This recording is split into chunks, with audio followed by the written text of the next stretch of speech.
Hello, everyone, and welcome to our ISPCAN monthly webinar series. ISPCAN's monthly international webinars are always free of charge and cover diverse topics and programs which are presented by subject matter experts from around the globe.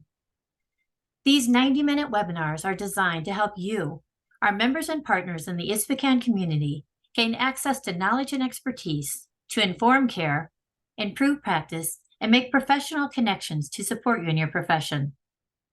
All this is critical to help you improve outcomes for children globally. Today, in partnership with the Sexual Violence Research Initiative, we will explore the importance of using validated measurement tools in research. Tips for making the most of today's session: please engage with us.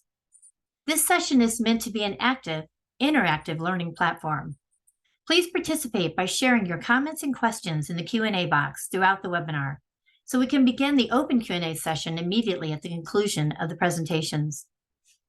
Also, please take a moment to introduce yourself to other attendees, our moderators, and our featured presenters in the chat box.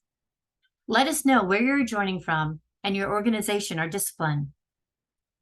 And for joining us today, a recording of this session, the panel discussion, the presentation slides, and links to all featured resources will be sent directly to you in a follow-up email after the webinar.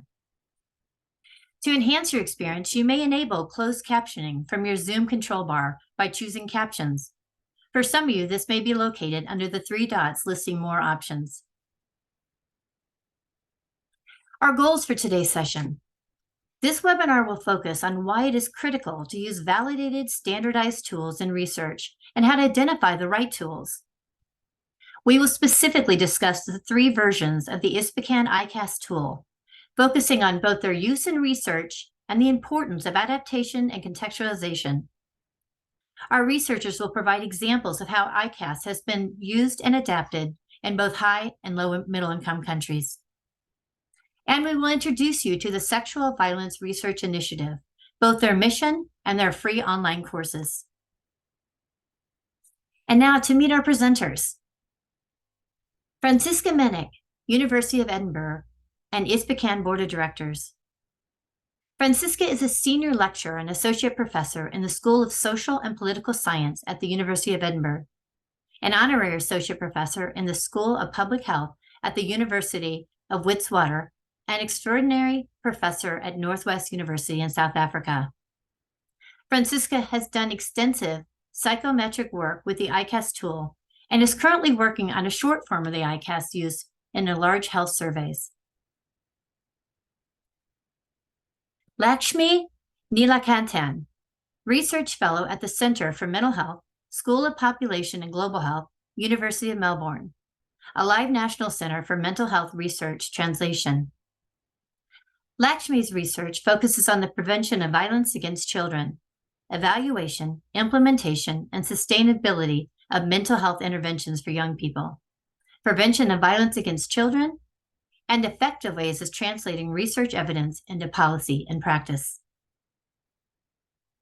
Dr. Abby Casas, National Pediatrics Institute in Mexico City, and ISPCAN Board of Directors Chair-elect. Abby is a pediatrician and researcher at the National Pediatrics Institute in Mexico City. She's worked as a clinical expert on child abuse and neglect comprehensive care clinic for abused children. She is a co-founder and head of the Center for Advanced Studies on Violence Prevention. And her research focuses on violence against children, adverse childhood experiences, and children's human rights. Andreas Jude, professor at Ulm University Clinic of Child and Adolescent Psychiatry, and member of the ISPCAN Distinguished Advisory Council. Andreas is a principal investigator in several research projects on service provision to maltreated children and decision-making in child protection. Liz Dartnall, SVRI Executive Director. Liz is a public health specialist with over 20 years of research and policymaking experience on health systems, mental health, and violence against women and violence against children. Having worked in several countries in both government and research positions, Liz has a deep understanding of the policy process and use of research to inform policy and practice. Liz has managed the Sexual Violence Research Initiative since 2006. In 2019, with the support of multiple partners in the SVRI team, SVRI was launched as an independent NGO. And Joanne Nagachi, child sexual violence researcher at SVRI. Joanne has more than 15 years of experience researching, designing, implementing, and managing projects on child rights, protection, education, gender, and sexual and reproductive health and rights. Joanne has coordinated and supervised several research projects using quantitative research methods. I'd like to thank all our presenters, and at this point, I would like to turn the session over to you.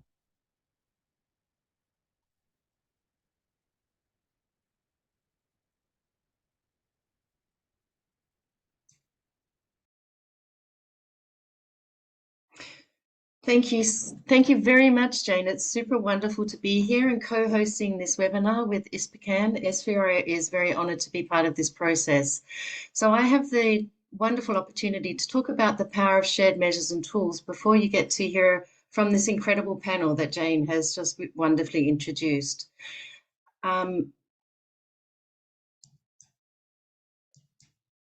Just learning how to move my slides. So first of all, my job here is to talk about the power and importance of standardized and validated measures or tools. And just to talk a little bit about what is a standardized measure or tool. First of all, a violence against children measure includes several questions or items that try to establish if a child has experienced a certain type of violence. And in this webinar, we're going to be focusing in on child sexual violence. A violence against child measure can consist of scales, many items, or multiple items which measure an underlying construct, for example, physical abuse, or of screeners which establish the prevalence of exposure to a form of violence. A violence against child measure can be called a questionnaire, a screening tool, a checklist, instrument, or a survey. And when we think about it, a validated standardized measure then is a questionnaire or screening tool, checklist, instrument, or survey that has been developed and tested to ensure that it measures what it is intended to measure in a consistent and reliable way to ensure that it is valid and reliable.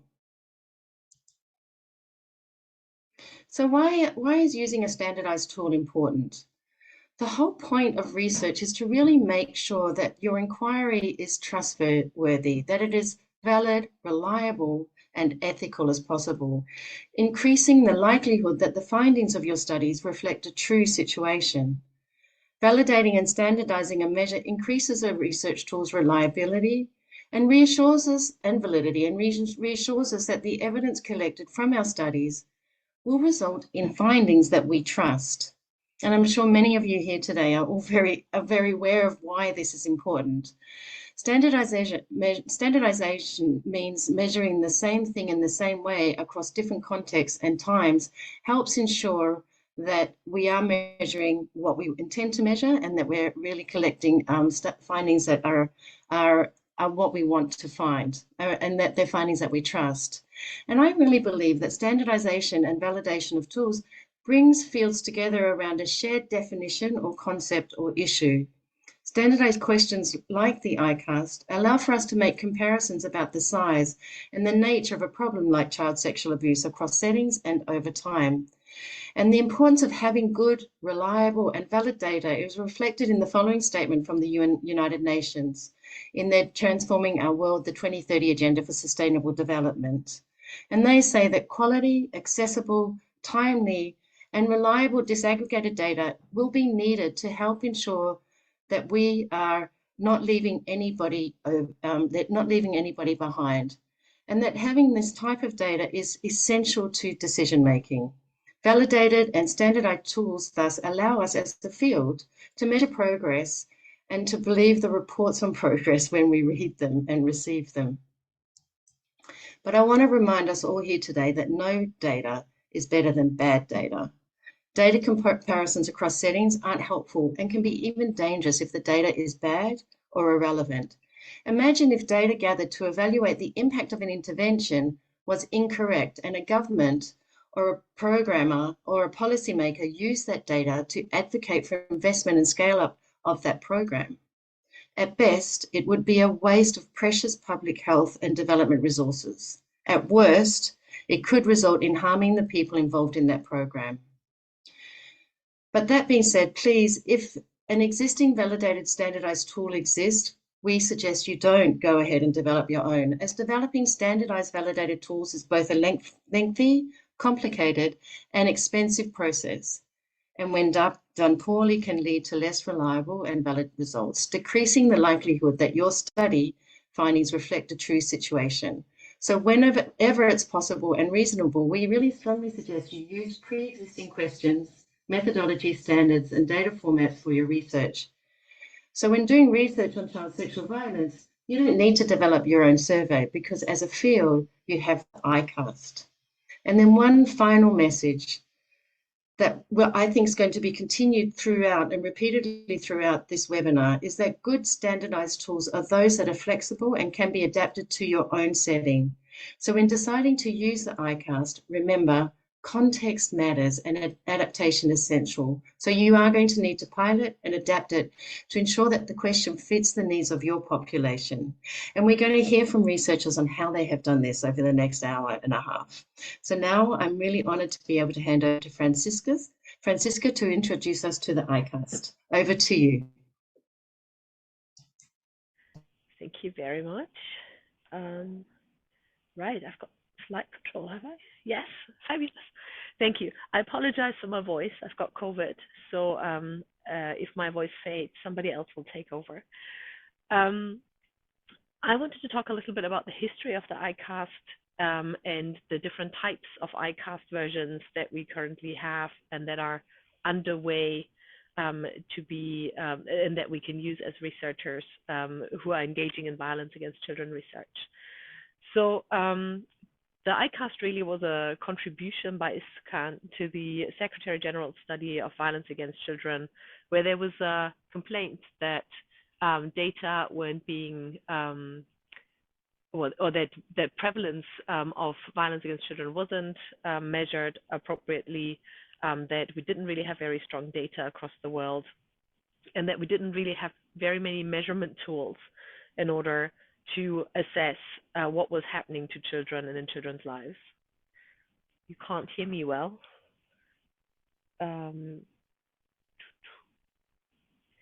Is this better now?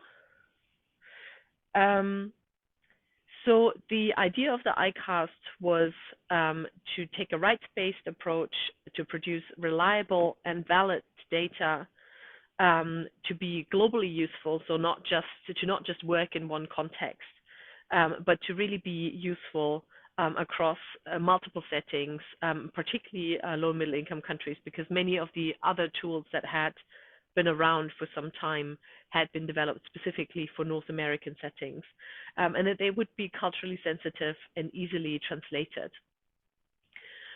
Because we really need to be able to make comparison of data and to have standardized data, but we still need to be flexible enough to allow for subject comfort, to ensure that we're taking care of cultural individual factors. Some questions are appropriate in some contexts, but not in others.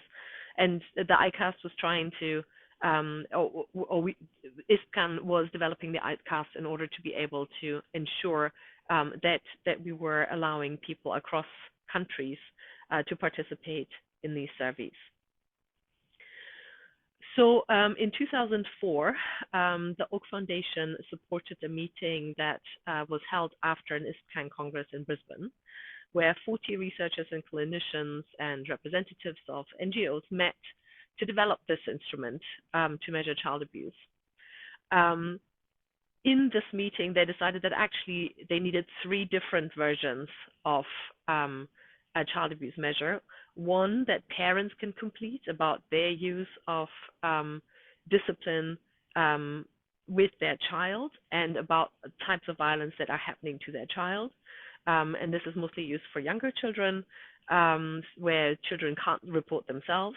Then they decided that they needed a retrospective form that can be used with young people aged 18 plus, so 18 to 25, it was the recommendation, in order to be able to look at what types of violence exposures has this age group had before they turned 18.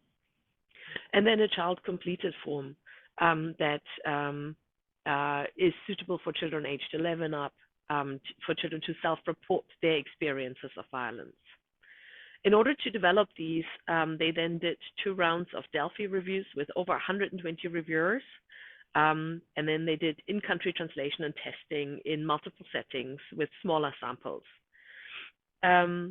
What they did decide was that at the time that they would develop 2 different types of the child's report version, one for children to report about their home environment, and one to report for children to report about violence that they experience in institutions such as in schools.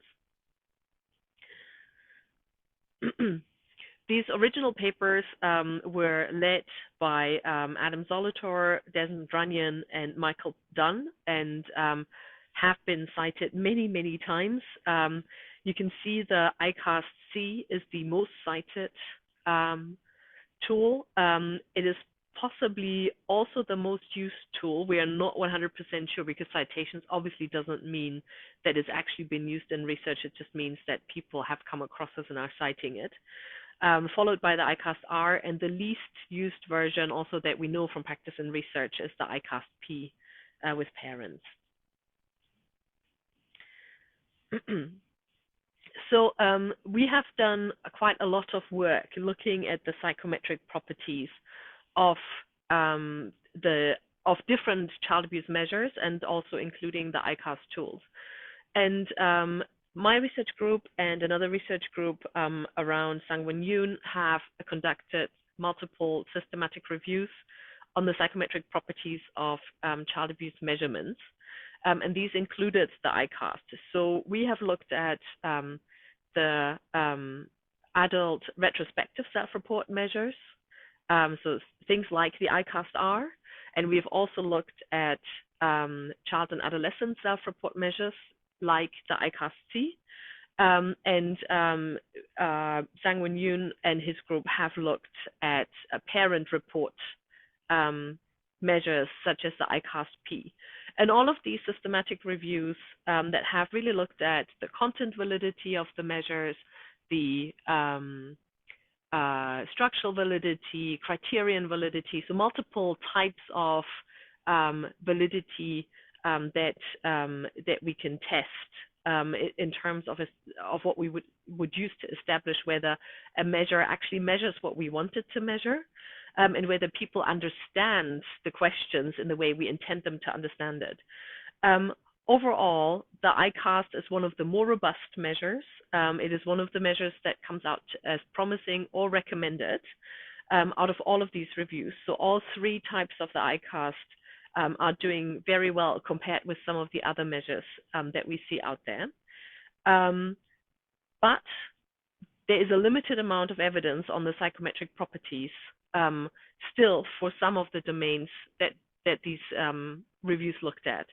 So we didn't really know very much about content validity, for example. Content validity is when we try to understand whether our target population actually understands what we're asking them, what the questions are asking them, and whether we're actually covering all of the things that might be happening in terms of violence to children. So we don't really know very much about that. And then there are other types of statistical testing that haven't really been done with the ICAST. So there's some limitation there, but the ICAST is supported by more psychometric evidence than many of the other measures. And this is mostly relating to the first version of the ICAST, not other versions of the ICAST that have been updated since then.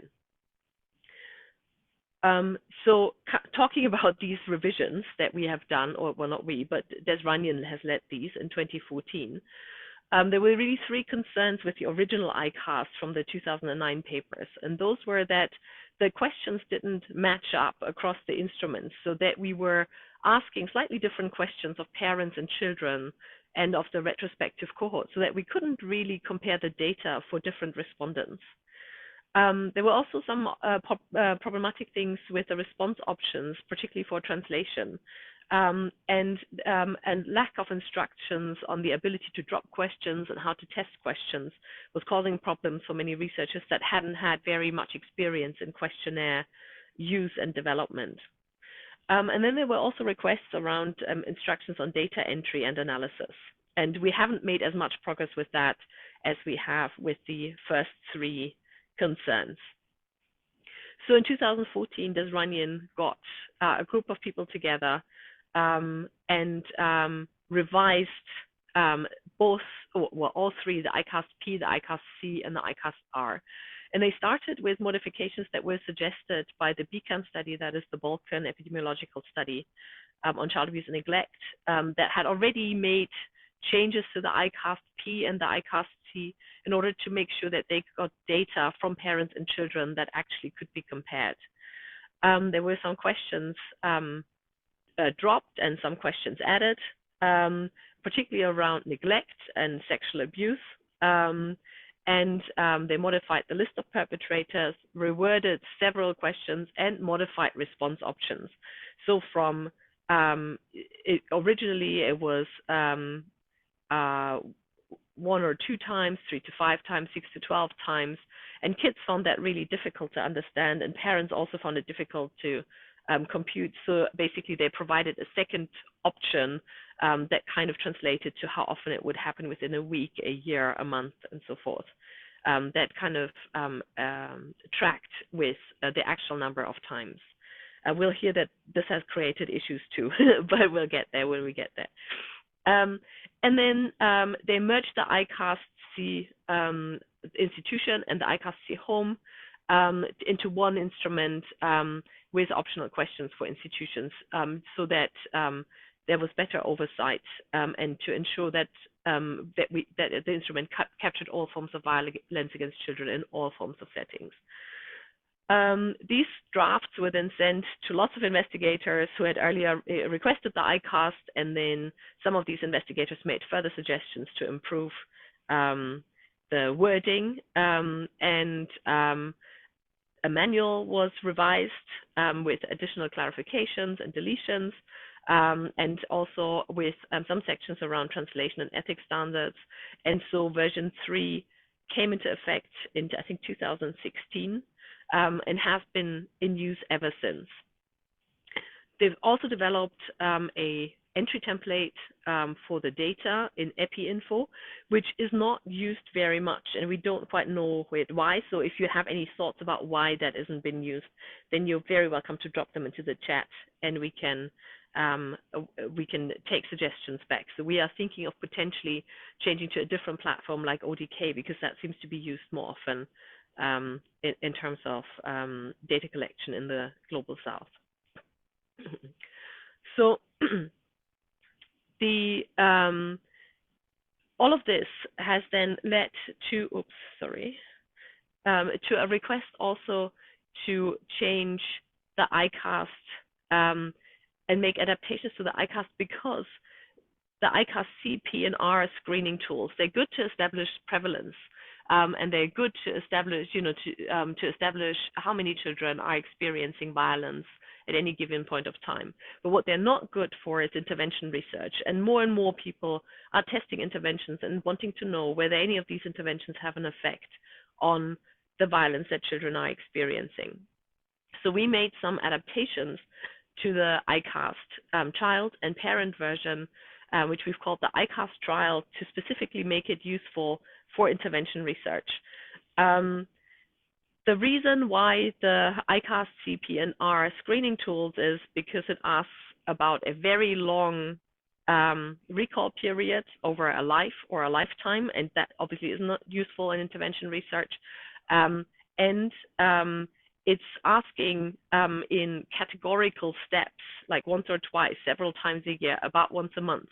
And that isn't sensitive enough to pick up change, because if you experience violence and your parents are usually hitting you 7 times a week, but after an intervention they are only hitting you 2 times or 3 times a week, then that isn't really picked up. This huge change in parental behavior isn't really picked up by a categorical response option, such as what we have here. So we've changed the response option, we've changed the recall period to 1 month instead of 1 year, and we are asking people to report the actual numbers of abusive events in this 1 month, which they can remember much better than what has happened over the past year.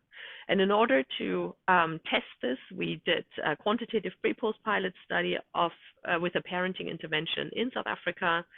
We used respondent debriefing and in-depth qualitative interviews to understand how parents and adolescents experienced filling in the survey, how they experienced filling in the questions, what kind of suggestions they were making of how to make the questions clearer and how to improve them. And then we did psychometric testing using the data from the randomized controlled trial of the Parenting for Lifelong Health program for adolescents and their caregivers in South Africa. And we've published that. You can see in Child Abuse and Neglect there, and it's open access, so everybody can use the measure or look at what we've done in order to develop or adapt this measure for use in intervention studies. It's not perfect. If you want to further develop it, you're very welcome to. So I think this is one of the beautiful things of the ICAST, is that it is adaptable, that we can use it and further develop it for our purpose, but we kind of have to obviously stick to the core of what the ICAST was supposed to be doing, so that we're not massively changing its validity and properties. And more people who are just running general health surveys have reached out to us to say that they would love to use the ICAST, but that they really don't have enough time to include a 30-item questionnaire on violence into their already large health survey, and whether we could develop a short form of the ICAST. So that's currently under development. We're developing a 10 and 5-item version of we're starting with the ICAST-C for inclusion in large health surveys. We've used focus group discussions with international experts, and then we ran a Delphi survey with violence against children researchers particularly from low and middle income countries. And then we've conducted cognitive interviews with adolescents in South Africa. And hopefully from spring next year, you'll be able to use it in your research too, if you wish to. So I'm just going to give you a quick introduction also to the ICAST-P. And the other presenters will then talk about the ICAST-R and the ICAST-C. The ICAST-P is the parent version of the ICAST. It asks parents about their own parenting behaviors in relation to an index child. So usually you specify a child, and then they ask, how often have you done this to your child? How often have you done that to your child? And then they also ask about general experience of sexual abuse that the child might have experienced. But it doesn't specifically ask the parents whether they have done this, but it asks whether the child has experienced specific types of sexual abuse. The disclosure rates that we get from the ICAST-P are very similar to the disclosure rates that we get from the ICAST-C in terms of physical abuse, emotional abuse, and neglect, but not for child sexual abuse. So a lot of parents either aren't aware or are disclosing less of what they are aware on the child sexual abuse section. The ICAST-P is the least commonly used ICAST tool, and it's mostly used with parents of children aged 10 under, where self-report is impossible. In intervention research, it's often used either with parents of young children or with parents also of adolescents, and that is in order to get potentially matched data. But what we are seeing is, even though disclosure rates are very similar, we tend to get very low correlation between the ICAST-P and the ICAST-C. So it's different children disclosing violent incidents compared to parents who are disclosing violent incidents. So we're not quite sure what's going on there, but that is a potential concern. But we're not just seeing that with the ICAST, we're seeing that with all types of violence measurement. So this is just a discrepancy between parental and child reports. The ICAST-P has had the least psychometric work done of all of the ICAST instruments, but there's promising evidence for content validity based on the ICAST trial work that we've done. There's promising evidence for responsiveness, that it can pick up change in intervention research, and for structural validity and criterion validity. So the things that we are most concerned with, really. We also find that it has adequate internal consistency in the BEACON studies. That was across 9 countries. So it seems to work well across multiple countries, but we haven't been able to test it for measurement equivalence, so that we don't really know whether it actually measures the same things in each of the countries that it's being used. We don't know very much about a retest reliability. This is when we give the measure to a parent, ask them to report, and then give it back to them in 2 weeks later or so, and ask them to report, and then compare how much their answers have changed or not changed. Ideally, they wouldn't have changed very much, because people tend to be quite stable in their behavior. So we don't really know very much about that, and we don't very much know about measurement error. But there is some published work around the psychometric properties of the ICAST, if you're interested. The ICAST-P. And if you want to understand a little bit more about all of the instruments we're talking about today and the manuals, everything's available on the ISPCAN website. If you want to know a little bit more about data cleaning, coding, and analysis, then you can find that in Module 5 of the SVRI Measuring Violence Against Children online course. And now I'm handing over to Andreas to talk about the ICAST-R. Thanks, Franziska, and hi to everyone. I'm taking over for a short period and introducing you to an adaptation of the ICAST-R in Germany, a high-income country. And I'm kind of an outlier here, because my colleagues after me will present the adaptation of this tool or ICAST in low and middle income countries. But unfortunately, we only have that one example in a high income country available. So for those among you in academia, what I'm now gonna tell you has been published recently in our ISPCAN journal, Child Abuse and Neglect, or one of our ISPCAN journals, Child Abuse and Neglect. And you can see here the information on that article that has been published recently. But what I wanted to show you is an overview or a summary of some of the findings that we had. So the German version of the ICAST-R shows, as Franziska has just introduced, adequate indicators of reliability and validity. And although the ICAST-R was intended for use with younger adults, we've also used it with older respondents up to 90 years, and it worked surprisingly well with older respondents as well. So we suggested it's also possible to use with older respondents.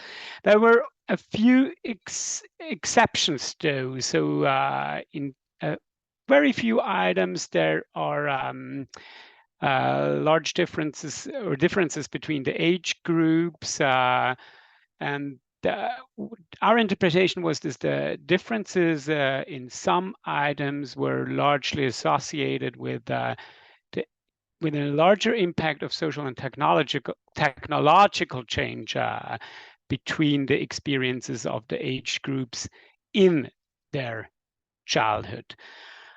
Unfortunately, this was a survey that has been collected by a company among over 2,500 respondents of all ages in Germany, but we didn't use a participatory approaches to wording and potential adaptation of items. So we don't really have much insight on how the people have appreciated wording, exactly understood wording, or what problems and issues might be with the wording. Reliability and validity seems quite okay, but there's a lack here, and we urgently recommend if you translate a version of the ICAST-R, that you actually use a participatory approach or Delphi approach to adapt wording and test wording. But a major issue that I wanna raise here is, well, it all seems quite fine, but you have to be with the ICAST-R, but you have to be aware that if you use different tools in measuring child maltreatment in the same country as we did, we have with exactly the same methodological approach, we have used different tools, the ICAST-R and other standardized tools on measuring child maltreatment, such as the CTQ or also ACEs questionnaire. And unfortunately, these different tools with the same methodology provide, and the same not the same sample, but the same methodological approach and a similar sample, they provide widely different findings on the prevalence of child maltreatment in the same population. So there's definitely a lot of conceptual and definitional and operationalization issues between the different tools that actually measure child maltreatment. And so it's even more important to be well aware which was the tool that you've measured child maltreatment in your respective country, and is it actually comparable to rates measured with another tool? After my experience with in Germany, I would say stay away from comparing prevalence rates of child maltreatment that have been measured by different tools. So that's it for the moment. I'll pass on to my colleague Abby from Mexico. Thank you, Andreas, and hi, everyone. It's a great pleasure to be here with you. I would like to share some of the experience we had translating, adapting, and validating the ICAST-C in Mexican children.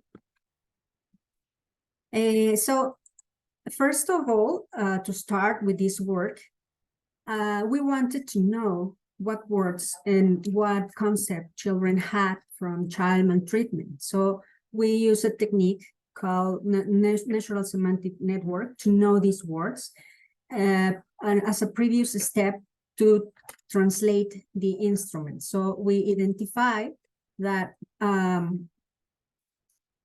in Spanish has the possibility to use synonyms for the same word. So we needed to be careful on the words we were going to use in the translate of the instrument, because we needed to be clear. For example, hitting in Spanish has the possibility, it was the main word children identified as child maltreatment. Hitting can be translated with two words in Spanish, but we could see that they have different severity meaning for children. So we needed to take care on the words that we were going to use in the translation. As you can see, another thing that we saw is that neglect was the less identified form of abuse between children. So, and this section, particularly this section, was difficult when adapting the instrument.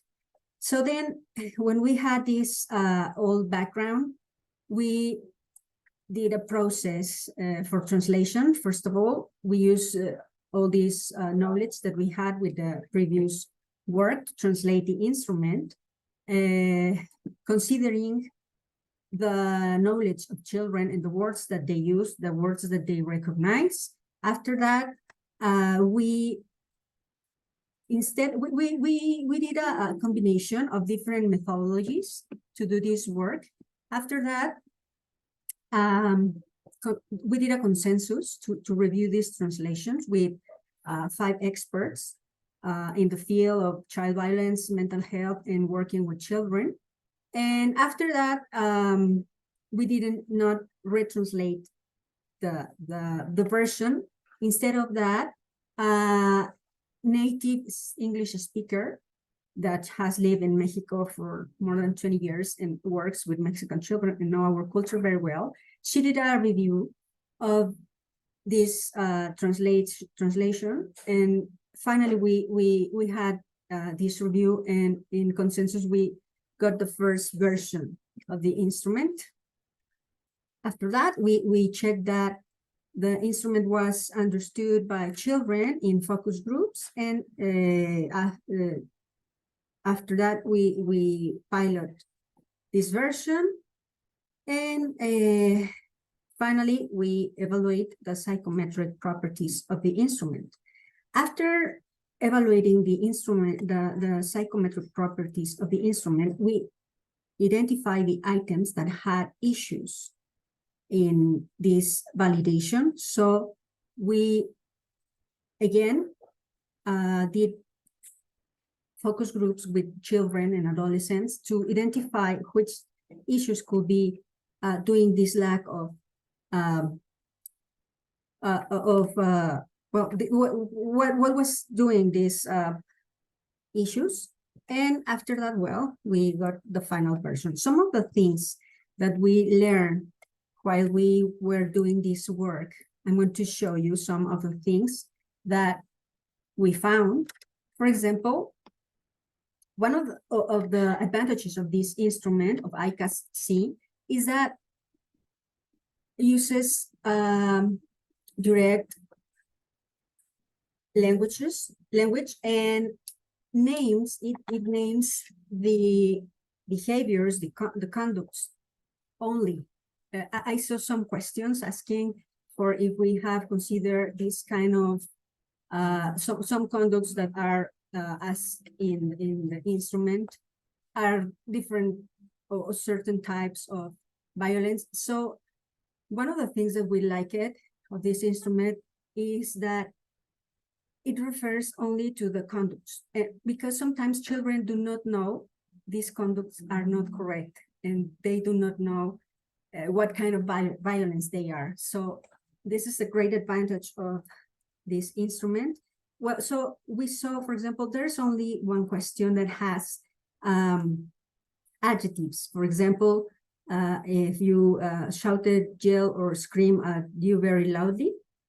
In this case, in the focus group, some children express that this question could have 2 different meanings, since when you add this adjective, it might be interpreted in different way. So one thing is that you receive these actions, and another one, you receive them loudly. So a recommendation, I think, after this focus group was to not include this adjective. Another things that we found was the meaning according to age. For example, in the question, forbade you from going out. This is a question in the ICAST-C. Children express, most of all late adolescents, that it has different meaning, because if it's they needed, or they suggested to have specific or to specify what kind of forbid was. Was it for daily activities, or was it for an important event? So if it was for an important event, it has more impact on them than an daily activity. So I think we need to maybe we might suggest checking according to the age of the adolescents, how do they understand these questions, and For example, another thing that we found was regarding the direct language use was in the question, touch your private parts in a sexual way, or made you touch theirs. Here, we could identify that private parts, it's different according the age and according the gender. For example, for some children, private parts were the legs, were the back, were the chest. For other children, private parts were genitalia or different parts of the body. And it was different according to age and sex and culture and sexual education. So we decide here to better be more direct in the language and to and we develop a subscale for sexual violence to try to be direct and not generating confusion or interpretation issues in children. And now, some other things that we faced when we were adapting these instruments were regarding the questionnaire format. The main thing that we found was that children do not read instructions. And we had to simplify them just in a very short statement only. And we saw even the children are most of all intuitive, and they skip instructions and start answering. So we when we did this, when we used the instrument with children, we gave them verbal instruction, short verbal instruction, because we saw they didn't read the instructions. Another thing that we found was difficult to answer too many options. And some children used to count how many times happened it to me and used to use their fingers to count. So we did an adaptation. We put less options, we reduced from 8 to 5 options. And another thing that we saw during this process was that ICAST has an open questions. And we saw that some children answered no answer, and then wrote in these open questions some things that they have lived or they did disclosure of sexual abuse, for example. So, and when we see no answer on this questionnaire, we need to be careful, because sometimes, at least in our country, children don't have the opportunity in many places to talk openly about what things they live.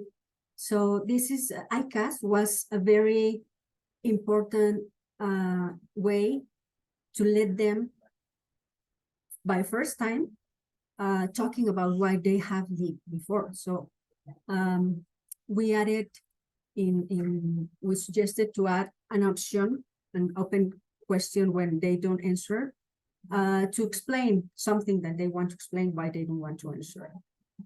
And even doing this work, we were requests for more information to understand the phenomenon. And I think, as my colleagues previously said, this instrument is so functional because it's so adaptable. For example, we did a list of perpetrators to let the children, because children used to choose the original options, but they used to write who did it. So we decided to did a list of perpetrators to let them to choose the perpetrators. We added the place where the conducts were happened, and included even an online option. So, and we added even an online questions violence that only happen on online. Besides that, we added the onset and cessation of the age of onset and cessation of these conducts, the psychological impact. We added a Likert scale with 3 options for positive impact, no impact, or negative impact. And another issue that we faced was who children do we need to refer to child protection system? We choose we classified all these conducts in the ICAST according to long scan study in mild, moderate, and severe, and we decided to refer the severe. Why we did that? Because imagine that 90% of children refer psychological abuse, 70% refers physical abuse. So it was too much to refer. We needed to take a point to decide what to refer. So another suggestions that we have for ICAST, it's maybe if you, as Francisca mentioned it before, to have a short form for screening and validate them by section. To after screening, if you get positive the screening, then you can apply a specific section to broad the information, maybe making equations by age, and adding information regarding the self-management online help, because that's so important to give them resources to get help, since many times family blocks the opportunity to this help. So thank you very much. Now, I want to introduce you, Lakshmi. Please, Lakshmi.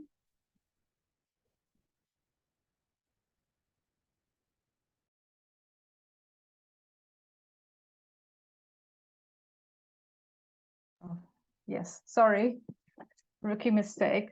3 years into this and you'd have figured out or gotten better at this, but yeah. Hi, my name is Lakshmi. I'm a research fellow at the University of Melbourne, and I'll be presenting some findings on a content validity study we did of the ICAST with adolescents in Romania, South Africa, and the Philippines. So this was a sample of about 53 adolescents that we interviewed using a technique called a cognitive interview to test the content validity of the ICAST-C.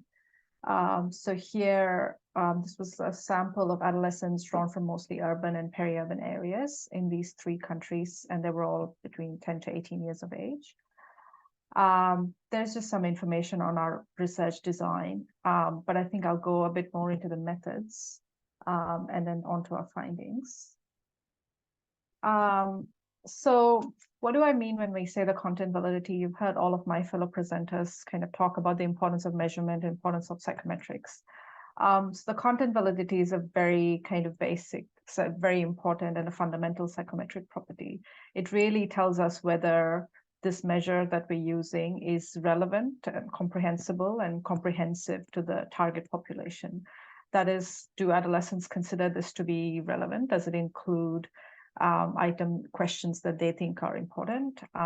Is it comprehensive? Does it cover everything that they think is important? And the most, and I think very important property is comprehensibility. Like, can they understand the instructions, the questions, the response options? Does it actually help them and enable them to provide the best answer possible? So to test all of these, so for more psychometric kind of analyses, you would use kind of statistical methods. For the content validity, the best method to use is an in-depth cognitive interview. There are different techniques you can use in a cognitive interview, but the 2 most common techniques you would use are to help someone to think out loud or to really probe them. Now, what I mean when we say this, let me give you an example of how we did this in this study. So the adolescent participants would fill out the ICAST, after they've been, taken through the ethics procedure. And once they're kind of done answering, we would do the cognitive interview with them, and we would encourage them to think out loud about the whole experience, about specific aspects of the questionnaire. And then we had identified kind of areas that we thought were with what could be confusing or potentially maybe less relevant, perhaps that's kind of interesting for us to probe. And then you would administer these probes. So it'd really ask about, like, comprehension. What does this mean to you? Can you repeat this question in your own words? How did you arrive at the answer for this? What kind of time periods did you think about? What kind of behaviors or experiences did you have in mind while you answered these questions, and so on. So it's really like a method that allows you to ask questions about the questions. And if you want more kind of information on cognitive interviewing, my colleague Joanne will be talking about the open access course that SVRI has released a bit more. So there's a lot more information on that, and there's a link in this slide that I provided as well. Just moving on to the findings. So in terms of what we found using the cognitive interviews, there were kind of issues at 3 levels. Like, the first is the item clarity. And this is kind of whether the question itself is clear or not to the participant. And these are all kind of issues with the comprehensibility of the measure, as you can kind of tell. Most participants thought that the ICAST was very relevant, and it was reasonably comprehensive, in their view, although they did have suggestions for what we could add to it, but they generally thought it covered most things. But in terms of comprehensibility, we found kind of some very interesting issues. So in terms of the item clarity, what we found, the first kind of issue that arises is the participant has to kind of make sense of the question, understand the intent of the question and what it's asking. So the participants in our study thought there was a mismatch in their comprehensibility when it came to kind of 2 sets of questions. Like, some participants thought that the sexual abuse items were referring to sexual activity in general. Sometimes they also kind of thought that there were questions on physical and emotional abuse that they thought were just playful and not really kind of referring to abusive behavior. So their understanding of the intent of that question was quite different to our understanding of what we thought the question was asking. And the second level, what happens is the actual meaning of what they think that question is asking is also kind of different. So the ICAST in its present form kind of asks about the behavior. So it, kind of asks, shouted, yelled, or screamed at you loudly. That's an example of a question. Sometimes it's difficult to discern who it's asking about. So participants would often point out that it wasn't exactly clear who it's referring to. You might think it's obvious, but if you answer several questions, sometimes I suppose it might bring it out into your mind. There were also the most kind of obvious issue, which is specific words and phrases that were just confusing to different participants in different contexts. This really depends on the kind of languages that they speak. In this study, we had translated and back translated the ICAST into the local languages in all of these contexts. And sometimes the English words for participants who chose to answer the ICAST in English were also not that clear. So this is kind of the more obvious issue that you would come across in cognitive testing. And sometimes participants were just unfamiliar with the behaviors referenced. And this is kind of a classic example of something maybe being less culturally appropriate. And the second kind of stage at which comprehensibility issues can arise is when you're recalling relevant experiences. And there are kind of 2 things that participants have to think about. They have to think about the behaviors that they've experienced, and they also have to think about where and the context in which these behaviors took place. Because the ICAST is asks about behaviors in the home, in the school. It asks about all kinds of violence that children experience. But what we found was that often the questions in the ICAST sometimes prime the participants to maybe think mostly about the home. So sometimes when they're answering a series of questions, participants will kind of get into the habit of thinking just about what happened in the home, whereas the ICAST is actually asking about those behaviors that happened outside of the home. So that was something we definitely noticed with participants here. In terms of the behavior elaborations, sometimes participants would kind of think of behaviors quite much broader or different to what the questions were asking. So even though the questions are kind of worded around specific behaviors, participants for this physical abuse questions, for instance, they would kind of think of whether they generally got hurt, even though it's asking about kind of specific types of physical abusive behaviors. So there's definitely an issue that happens at that level. And we also noticed that participants did not always recall, distinguish between incidents that happened in the lifetime and the past year. This is because the frequency options in the ICAST ask about what had happened, how many times something had happened in the past year. And there's also an option to record, to say if you've experienced something in your lifetime as well as in the past year. But because they're kind of combined into one, it can be quite challenging for participants to kind of separate the two, or to remember that they have to think about, both over the lifetime and over the past year as well. And the third kind of level is arriving, now recalling all of these experiences and then coming up with an answer choice that actually fits with the answer options you've been given in the ICAST. So here, I think, was maybe a significant challenge. Like on the paper version of the ICAST, which is what we used in the study, there were the options at the top of the page, and sometimes it's hard to figure out that they apply to every question and how the boxes all fit together with the questions on the left. But I think the more critical issue was choosing between the different frequency options. Sometimes it was very hard for participants to come up with an exact number of how many times they might have experienced something. So the frequency options, which were talking about 50 times a year or weekly or more, were less intuitive. And sometimes participants did not always know the difference between saying no answer or it never happened in their lives. And sometimes they also felt that none of the options really fit their experiences. They wanted to be able to say that this question just wasn't relevant to them. And another issue is the perpetrator options. So it asks, the ICAST asks, once you've answered, have you experienced this, how many times? It also asks who, kind of behaved this way with you. So it's a follow-up question to the main question, and some participants had kind of trouble discerning that this is a follow-up, because there are all these implicit rules of this following on from this question. And this could be a specific issue with a paper version. For instance, I think it could be addressed if you had a digital version, and a lot of this cognitive effort was kind of taken off the table. But also the categories of the perpetrators were, worded around adult, male or female. They're not necessarily intuitive for participants to recall. They might think of the perpetrator in terms of the relationship they had to them, and then they have to do this additional work of figuring out how that recalling that experience fits within those options. So these are just some of the issues we found. All of these have been published in a paper. I haven't put it in this slide, I don't know why, but I will put this in the chat. And you can have a read if you're interested.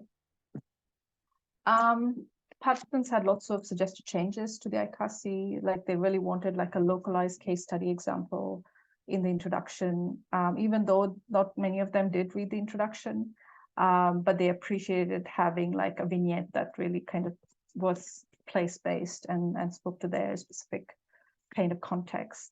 I think from all the findings that we did generate, a practice section, just a really brief one at the start of the questionnaire, could be really useful.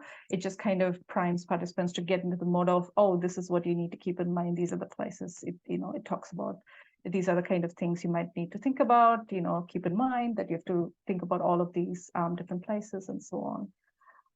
Participants also wanted an information section on different types of violence. They often felt that participating in research like this was a way to raise awareness among other children. So they really appreciate having more kind of information on these kinds of experiences at the end of the questionnaire. They also wanted, I think Abby was saying, they really appreciated having more kind of open questions and just space to share their experiences. And they wanted more positive questions in general, and a bit more about their own kind of selves and their interests and aspirations. And currently the ICAST does not really have a lot of questions that kind of measure violent behaviors that happen online or specific forms of online violence against children. And so that's something we're definitely working on, and I'll talk about this shortly, but this was a suggestion that participants also had. And also to have more questions on the experiences of LGBTQIA adolescents as well. And in terms of, so kind of bringing all of this together, based on multiple kind of rounds of content validity testing, not just in this study, but kind of other studies we've done, we're currently working to revise first the ICAST-C and then the ICAST-T and the ICAST-R. And I think these are some of the revisions that we're currently working on. And I think the first is to kind of revise the response options to make sure that the frequency options are a bit more intuitive and they actually kind of facilitate recall. And also to kind of separate out the lifetime and past year to kind of ask about the lifetime, and then to have just a follow-up question to ask whether this happened in the past year or not.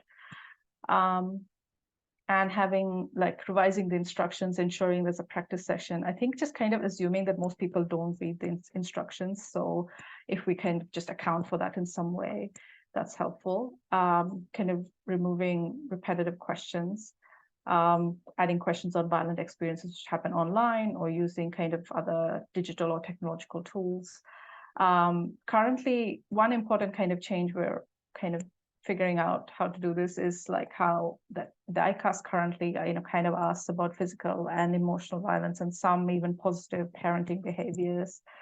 But it can be kind of hard to code it at the end, when you've collected the data, because it's hard to figure out which one goes into which construct, and it requires quite a lot of checking and planning. So I think we're just hoping to combine the behaviors by construct quite clearly, so it's also clear to the participant, it's also clear to the researchers who have to use the data. And then maybe we're also considering asking about behaviors, like not for each question, but asking it once per construct, because that's also, I think, probably sufficient in terms of us understanding the scale of these experiences. And yeah, we have details on perpetrators, but we're working on modifying them a bit, but we're also working to add some detail and some follow-up questions on locations and age of onset and cessation, like when the abuse kind of started and when it stopped and so on.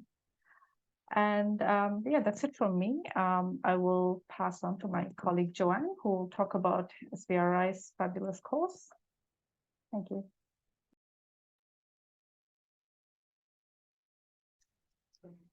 Thank you so much, Lakshmi. And hello, everyone. My name is Joanne. I work for the Sexual Violence Research Initiative, SVRI, and I'll be taking you through an overview of the Measuring Violence Against Children course, which is offered by SVRI. And this is an opportunity to learn about some of the concepts and tools that we have been discussing in this webinar. So I will begin with the objectives for this. Sorry about that. I'm sorry, I'm having a bit of a problem here. So sorry about that. I'll begin with the course objectives. The first objective of this course is to introduce key evidence-based concepts, which we have been discussing in this webinar. And it also provides considerations for measuring violence against children in low and middle income countries, particularly for research studies that have multiple aims or multiple objectives. This is a highly interactive course, and it provides a cohesive way for participants to build knowledge and understanding on violence against children measurements. It also incorporates best practices for safeguarding child participants in research throughout the course. And it also highlights valid and reliable work measurement instruments, including the ICAST that we have been discussing today, and strategies for cultural and contextual adaptations. In terms of the features, as I mentioned earlier, this is a 6-module course. It's offered virtually and it's self-paced, which means that once a participant enrolls for the course, it's up to them to determine when they would like to complete. So there's no deadline for completion. And it's free and accessible to anyone interested in learning more about violence against children measurement and research. And there are no prerequisites for taking the course. It's a very interactive course, as I had mentioned, and each model consists of pre and post quiz So there's an opportunity to assess your knowledge before the module and an opportunity to assess knowledge after the module. And then it provides readings, videos, activities, and case studies in each module. So there are different ways of engaging with the content. And then it's very flexible, and participants can choose to take the entire course or to review the most relevant materials. So there's no standard way of taking this course. It's up to what the participant taking the course finds most relevant. And there's also an electronic certificate that is awarded to participants who complete all 6 modules in their entirety. I'll share a little bit more on the modules. As I mentioned, there are 6 modules. And the first module is titled Thinking About Violence Against Children Measurements. And this module delves into detail about considerations for selecting a measure. How do you select a measure? What are the things to consider? The second one is titled Selecting a Measure, and this one looks at different VAC measures, including the ICAST, and it starts building the discussion on psychometric properties, validity, reliability, and other psychometric properties that we have been discussing today. The third module goes into piloting the measure after identifying a measure that is suitable for your context or for your research. How do you then go into cultural adaptations and making sure that it is relevant for your study audience? The fourth one is titled Implementing VAC Measurement. And this module discusses data collection strategies. And it also discusses how to keep participants and interviewers safe during the data collection strategy. And then the fifth module goes into analyzing quantitative results. And it goes through the entire data management process from storage. How do you store your data? And how do you get to the point of interpreting your results, and what are the processes in between? The sixth module discusses effective stakeholder engagement and also ethical considerations when disseminating results. So it looks at ethical considerations beyond data collection to ethical consideration even when disseminating results. And as I mentioned, it weaves ethics and safeguarding throughout the course. We have shared a link on the course in the chat. So please, if you click on the link, it will direct you to the course. Please enroll and share with your colleagues and networks and anyone who would benefit from this course. And we are also open to your feedback about the course. So lastly, I would like to acknowledge the participation of our partners. This course was developed collaboratively with the SVRI, ISPCAN, the University of Edinburgh, and the Oak Foundation. And I would also like to acknowledge the course developers and instructors from different universities who participated in developing the different the different segments of the course and the modules. Thank you very much, and I will hand over to Jane. Thank you, Joanne. At this point, I would like to welcome all of our presenters to turn their cameras back on and unmute, and we're going to head into our question and answer session. I know that some of our presenters have been answering questions as we go along. Francisca, I don't know if you want to kind of take some of the highlighted ones and share them with the group. I also invite the audience, if you have access to the Q&A, you can see the answered questions as well, I believe. So just the answered questions. I've answered the questions that I had answers to, just to say. There's one question about whether the ICAST-P measures retrospective maltreatment of parents, or whether it measures whether parents are maltreating their children currently. So that's what it does. It measures the current use of different discipline techniques towards parents, or that parents use with their children.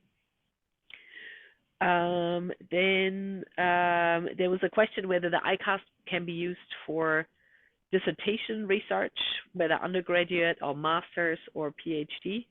Yes, yes, yes, it is freely available. You can use it, but please make sure you get ethical approval in place, and you make sure that you develop safeguarding procedures. And the Violence Against Children measurement course that Joanne was talking about that we've developed has a whole section on ethics. that will help you with the setup of the survey. Then there was a question about access to the screening tool. So the screening tool is available through the ISPCAN website. And in the resources section, there's a whole tab on ICAST. There was a question also whether the Delphi questionnaire was available. We could ask, but 2004 was a long time ago. I don't know if that Delphi questionnaire is still existent on someone's laptop from back then. But we can certainly, if people want to email me, I can share the Delphi questionnaire that we've used for the short form, if that's of interest. And we're going to put that into the supplementary material also for the publication once it's accepted. Then there are questions about different languages. So there is a French version, but it's still the version 1, I think, that has been translated. So it's not been updated to version 3. And obviously the new version is going to be in English as well first, before we get around to translating it in other, or before other researchers get around to translating it into other languages. There's also an Arabic version available. I think it's version 3 is available in Arabic. So yeah, there are lots of different language versions available if you look on the website. And then there are the older versions available that you could use, and then just do new translations of the items that have changed between the old and the new version. Then there was a question about how the ICAST tools differ from the CDC's Violence Against Children survey. This is a very good question. The Violence Against Children surveys have not done any psychometric testing that they've published. So I don't know what the psychometric properties of the VAX surveys are like. The questions are certainly not super different. There are fewer on the VAX surveys, although the VAX surveys have also further developed. So in the first few VAX surveys they've used were predominantly focused on sexual abuse, and they only had 1 item on physical and 1 item on emotional abuse. And they've increased the number of items on each of the types of abuse since. But I also have to admit I have not looked at this measure recently because there isn't any psychometric data available, so we haven't included that in our systematic reviews. Generally, I would think, I mean, just because there's no data available does not mean it is a bad survey tool. It just means we don't know how good it is. Seeing that it delivers consistently similar data across multiple countries, and the people at CDC do know what they're doing, I would think that it is probably a good enough measure. We just don't know anything about the psychometrics. So I can't talk about the advantages and disadvantages. I would recommend you download the ICAST and you download the CDC survey tool and you look at how the questions are phrased and whether one set of questions serves the purpose of answering your research question better.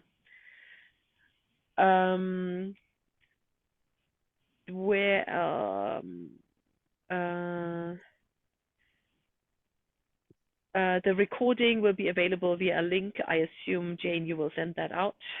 Yes. And then there have been questions about the adaptation. So we are making, like Lakshmi has said, we're currently working on revising the measure, and we are also working on adding additional sections. So there's going to be online violence or technology facilitated violence is going to be included into the newer version of the ICAST, and we're going to be offering optional additional sections for those that need them, for example, on the experience of intimate partner violence in childhood, which not very many of the other measures include, or child exploitation, criminal exploitation, child sexual exploitation.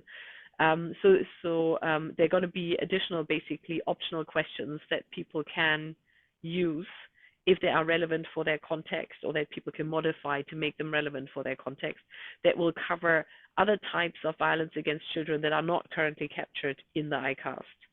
Yeah. And that hopefully, I mean, Lakshmi, what were you thinking, like middle of next year, something like that? Yeah. And if anybody would like to come forward to test this measure, you're very welcome, so that we can start establishing an evidence base for it. Then there were some very tricky questions, which maybe I can give to everybody on the panel. One of the questions is, some of the forms of violence listed in the ICAST are defined as torture by the United Nations.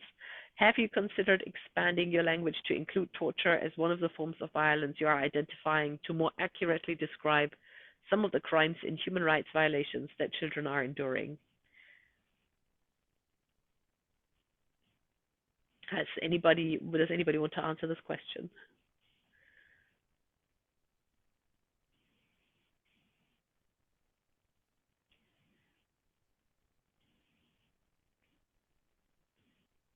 I think that shows it is a very tricky question. It is a very tricky question. Is this the first time that this has been brought up? The issue of defining torture? Yes. Yes, it is. And I think, I mean, the ICAST measures physical, emotional abuse, sexual abuse, neglect, some bullying, and peer violence. It does, I mean, some of the forms of physical abuse and emotional abuse could be considered torture, but they all fall under, but my thought is they also fall within the categories of physical and emotional abuse. So because the ICAST was originally developed to measure child maltreatment, that is the language that we are using. Of course, like, you know, burning a child with cigarettes, or like near drowning them, putting them underwater, choking them, inflicting terror on them, that could all be considered torture. Or it probably meets the definition of torture, but it's not specifically, there are no specific plans to name it torture. Also, and I think part of this is a policy decision, is that often when the majority of time when parents parent poorly, it is not because they have a desire to harm their children, but because they do not know of techniques of how to better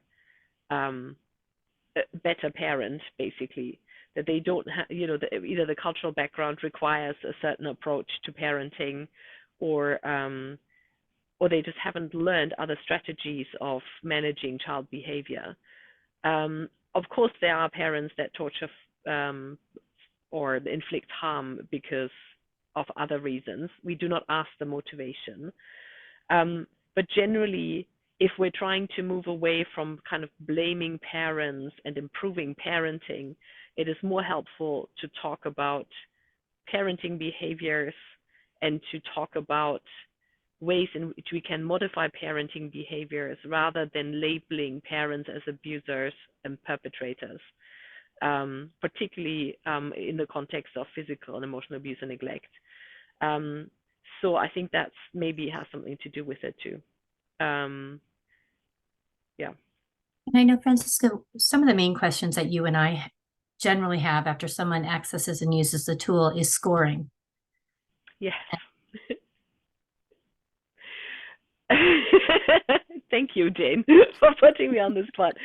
So Abby and myself and our colleague John Flug are going to run a workshop at the ISPCAN Congress on how to score the ICAST, and we're going to include that into the manual. The results from that workshop we're going to include into the manual, so when next year, when we have an updated manual and an updated ICAST, we will have a guidance on how to score. Generally, on the scoring, it depends what your research question is.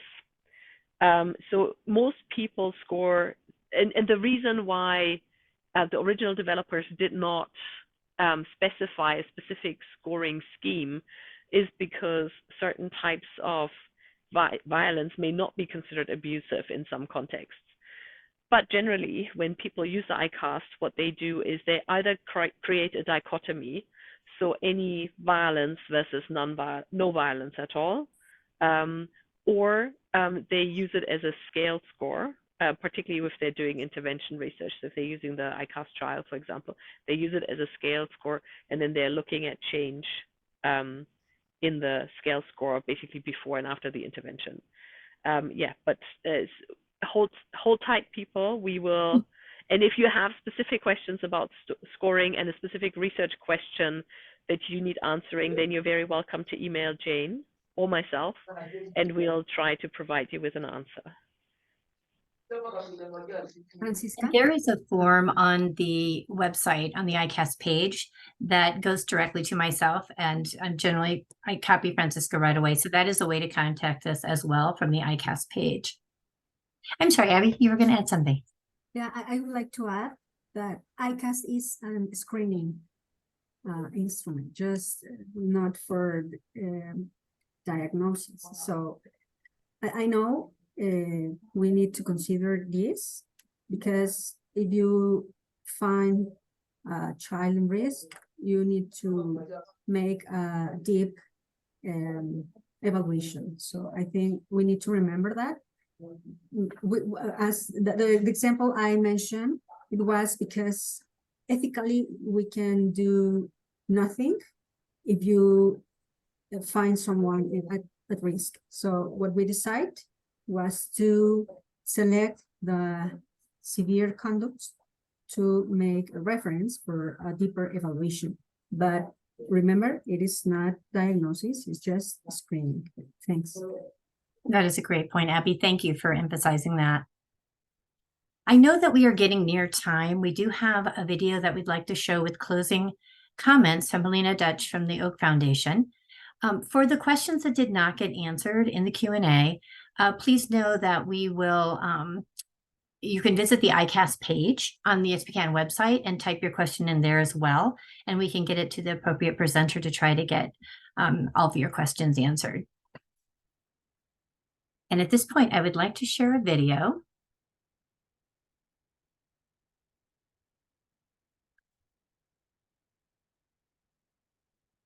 Greetings, everyone. I'm Elena Duke, the head of Evidence and Solutions of the Prevent Child Sexual Abuse Program at the Oak Foundation. I'm really sorry I couldn't be with you in person today. The topic of measurement is near and dear to my heart, and I am grateful to SVRI for inviting me to share some reflections. At Oak Foundation, we're very fortunate to work with a number of partners who are committed to ending sexual violence against children. Like us, they believe sexual violence is preventable, and they work tirelessly to advance prevention efforts in this area. We often hear about the measurement challenges our partners encounter when trying to produce powerful data to influence policymakers or to demonstrate the effectiveness of programs.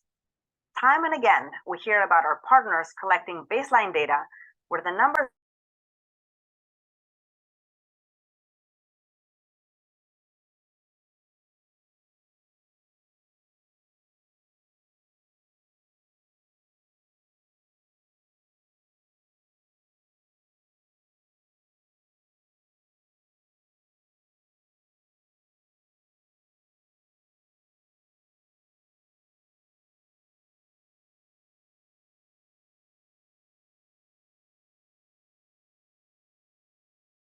but one that needs to be considered holistically, with ethical considerations at the center. Kofi Annan once said, "Without data, you're flying blind. And if you can't see it, you can't solve it." Sexual violence against children is too big of a problem. We need to see it, and we need to solve it. For that, we're encouraged by the progress made by so many of our partners in advancing measurement tools. Tools like the ICAST take us one step further to shining a light on the incidence of violence against children, including sexual violence. Recently, our partners at UNICEF developed the first statistical standard endorsed by the United Nations Statistical Commission of Violence Against Children. The classification will support countries to ensure that data collection efforts produce comparable data. Our partners at SVRI have developed a free online course examining key issues related to the measurement of violence against children. All these efforts and everyone's commitment to improving measurement will take us closer to a world where we can measure, understand, and prevent violence against children. Thank you very much.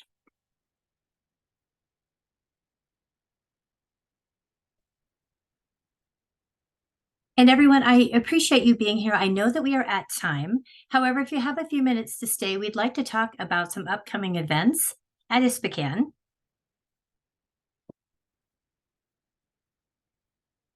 So first of all, we'd like to just offer our sincere and heartfelt thank you to our partners at SVRI for their amazing work and their continued dedication to protecting children from harm. We'd also like to thank all of today's presenters. Your shared expertise and cutting-edge work ensures best practice and quality improvements in child maltreatment research and data collection. I'd like to offer a special thank you to Morma Marime from SVRI, who has been in the background running the slides for us and was an incredible partner in this webinar. So thank you, Morma. So from today's session, I just want to remind everyone that you will receive presentation slides and all shared resources from this session. You'll also get a full recording from today's webinar, and it will also be located in our ISPCAN Knowledge Hub. And as always, an ISPCAN certificate of attendance will be sent to you in the follow-up email as well. And now some exciting things happen in ISPCAN. We are proudly presenting our new open access journal. We're bringing data to action with this new practice-based journal focused on solutions and outcomes for children. Working at the interface of academics and the field, the journal brings multi-sectorial child protection and child safeguarding research and practice into constructive and collaborative dialogue. This will facilitate innovative solutions to complex public policy and service challenges focused on outcomes. The journal promotes a shared global knowledge and evidence-based prevention and response agenda. The portal is now open for submissions, so please consider publishing in this new open access journal. And we are also very excited about our in-person Congress in Edinburgh, Scotland on September 24th through 27th. The theme is Advancements in Child Protection Administrative Data Solutions, Tackling Child Exploitation and Abuse. And we are very excited about this Congress. Registration is open, so please join us and visit our website for the registration links.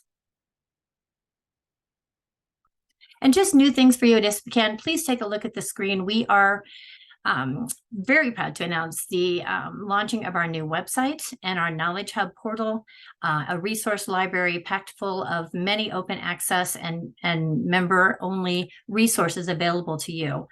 We also have a global mental health campaign that we are 2 sessions into that will continue through the next year. So we're very excited about you joining us for those free webinars as well. And if you're not a member of ISPCAN already, we strongly encourage you to join us so we can keep webinars like this open access to everyone. For as low as $35 a year, you can see the benefits on the screen. And again, we would just love to have you part of our intimate ISPCAN community.